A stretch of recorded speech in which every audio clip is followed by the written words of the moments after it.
sinepju graudiņš, vārds katrai dienai. Tavu vārdu spēks, šodienas rakstu vieta. Tātad stāviet, savus gurņus apjozuši ar patiesību, tērpušies taisnības bruņās, kājas apāvuši ar apņemšanos kalpot miera evaņģēlijam.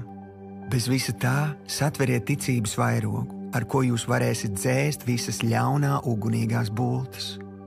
Ņemiet arī pestīšanas bruņu cepuri un gara zobenu, tas ir Dieva vārdu.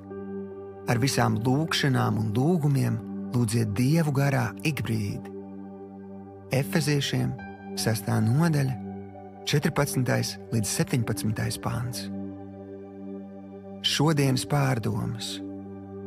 Vēstules Efeziešiem 6. nodaļa mūs mudina bruņoties ar visiem Dieva ieročiem, lai mēs būtu spēcīgi pretī stāties ļaunajā dienā Sātana uzbrukumiem un visi uzvarējuši varētu pastāvēt.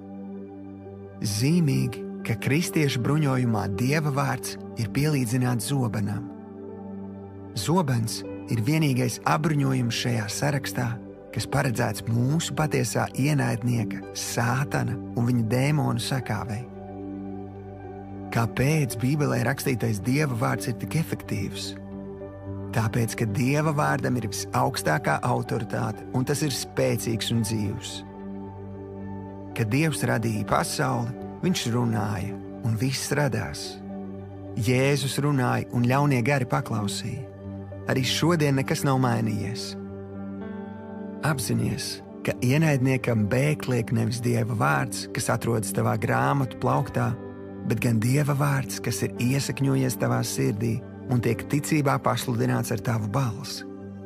Tu kā Dieva bērns dodies kaujā no uzvarētāja pozīcijas, jo Jēzus Sātanu jau ir uzvarējis.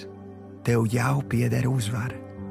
Tāpēc satver savu garu zobenu un padzen ienaidnieku.